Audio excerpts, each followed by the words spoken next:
Quick start this morning, we're going to look at the overview of parliamentary probe committees and the influence that the parliament is having in decisive policy areas. Now, last week, Parliament Select Committee that investigated the operations of the National Social Security Fund set out 27 recommendations from the findings. Now, this committee is one of the many that have actually raptured to unearth findings on behalf of the parliament.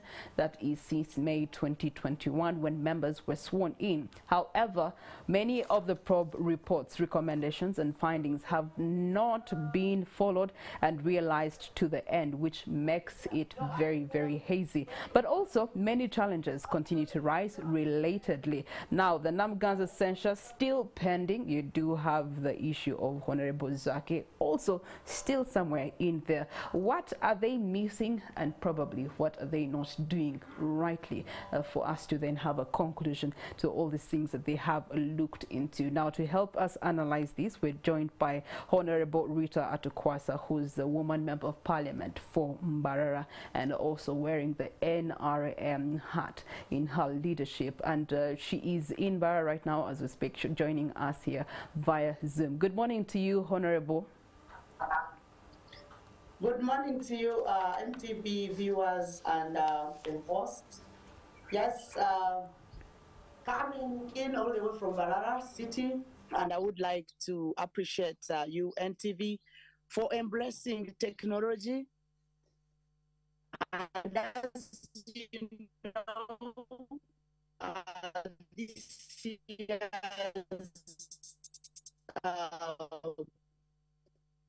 Women's theme is about technology for gender equality. So right now, I am appreciating you today and getting me online all the way from Mbarara City. So I greet you all and thank you for hosting me and for all the trouble to get me online. I do appreciate. Thank you so much for joining us through technology. Now, in regards to the conversation this morning, we want to have your measurement as far as the performance of the committees this term is concerned. Since swearing in May 2021, this is taxpayers' money that has been helping the committees do their probes, do their findings, and make their conclusions, and therefore produce reports. What do you make of what the committee has done so far?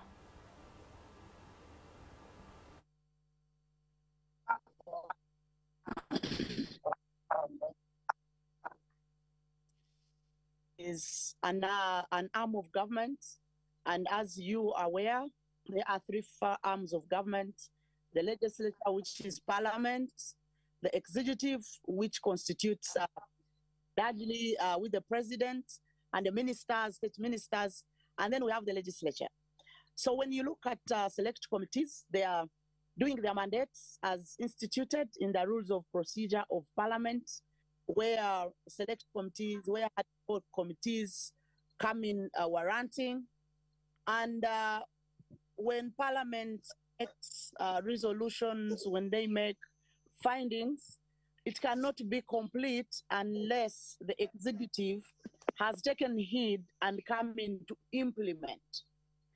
Very much often, you find that when parliament does its work and the executive is slow to act, the public or people focus eyes on the parliament rather than the executive that is mandated to act on those resolutions. So therefore, it isn't much to fault parliament that they have not done its work, but together to again look at the role of the executive and what is it they are supposed to do to be able to implement those resolutions, especially for promoting accountability, for fighting. For instance, when you look at the NSSF report, I wasn't working for government, so which means it is majority of us Ugandans have had formal employment, that our money is at stake. So therefore, it is very important that when these faults, when this rot is unearthed by members of parliament through the different platforms, especially select committees or sector committees, the executives should be seen to come out and be able to act. That is all what we demand. And that is the role of Parliament, to demand that the executive should be able to act. Because stealing my money, I don't think is any good gesture of good governance. And what I discover personally, I interpret from the NSSF report and many others, is the conflict between structures of governance, where you find boards are overlapping to work as management, or vice versa, where you find that management has power over boards and appoints them, which creates a conflict of interest, and you find that effective governance is not achieved. The Parliament, Honorable, in regards to the probe committees and to the duties that they have performed.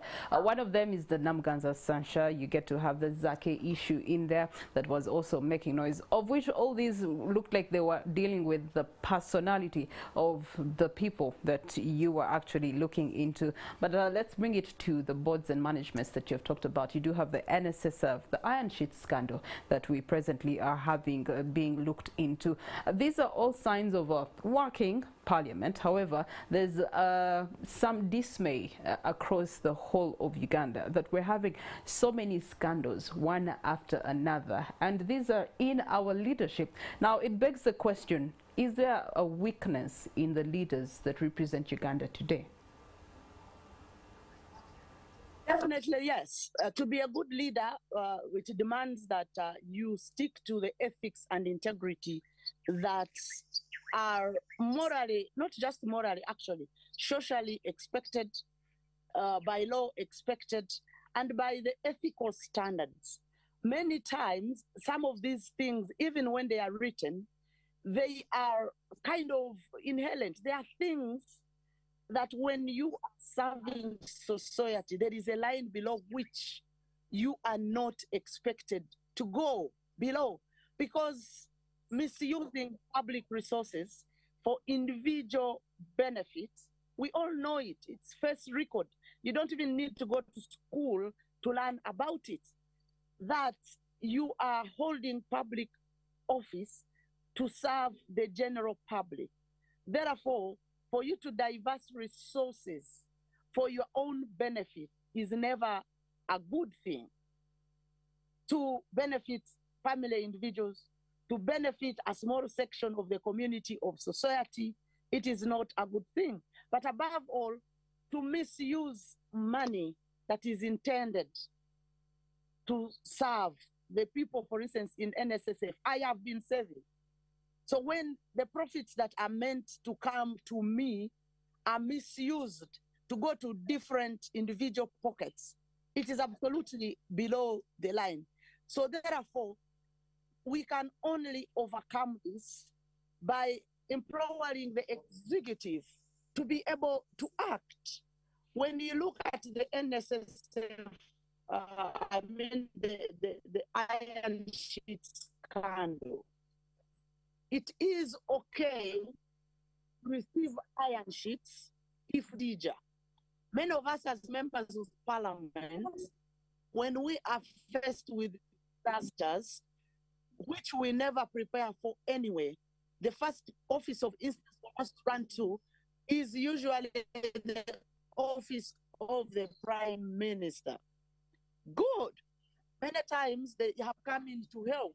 But in this instance, we have seen just particular individuals getting more than what other areas probably could receive. And I think that is where the point of divergence comes in. I did apply, and I thank the office of the Prime Minister. When two schools in Barra City got disasters, one roof was, the other was burnt. It was the dormitory burnt, gutted down by fire. I did apply through the COW. The disaster assessment report was made. So possibly we need to ask, when these ministers got these iron sheets, what process did they use? Did their local governments let me hold you right there on the word process that you have used.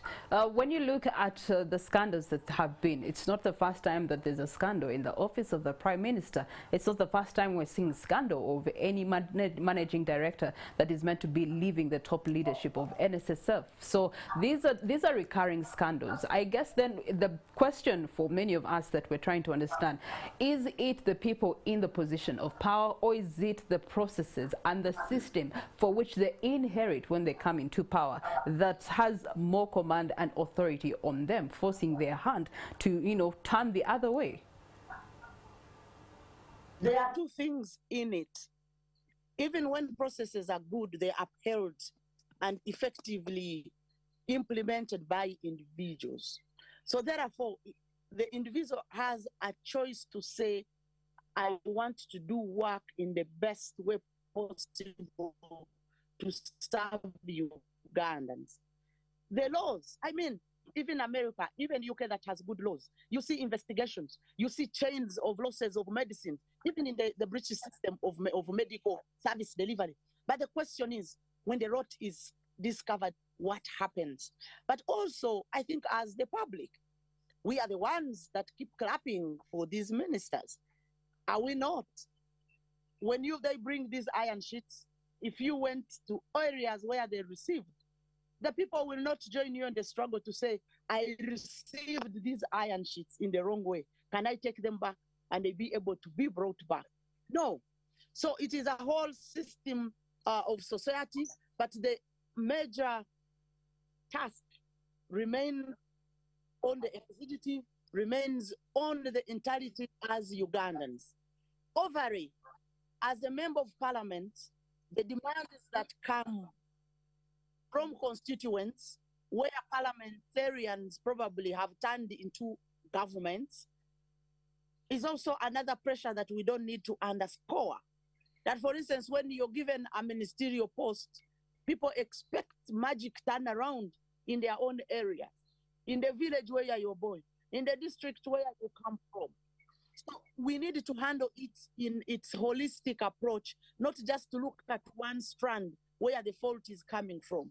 We continue to educate the communities that Uganda is as a whole. Uganda is not in silos. That when Karamoja is bleeding, the whole country should be able to be concerned and know that our brothers and sisters in Karamoja, they are hungry, they are destitute.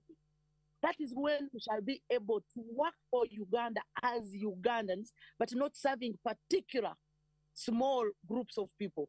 This year, when we were debating the budget framework paper, the presiding officer, who was the deputy speaker, Tayebwa, asked of us one thing. He said, today, I am going to see national legislators, that you are not going to only bring your small breach, but you are going to look at this budget in its totality to benefit all Ugandans. And I think that is a major thing that is lacking. That the people in Mbarara only expect me to serve the people in Mbarara, which is wrong. And that's the thing that we want to follow up with a question. Understanding what you have shared with us, it then comes down to the overall leadership, which is the NRM government. And we're asking ourselves the question, as a ruling government right now, you do have all the power and the authority to actually put a stop to this by taking a very hard stance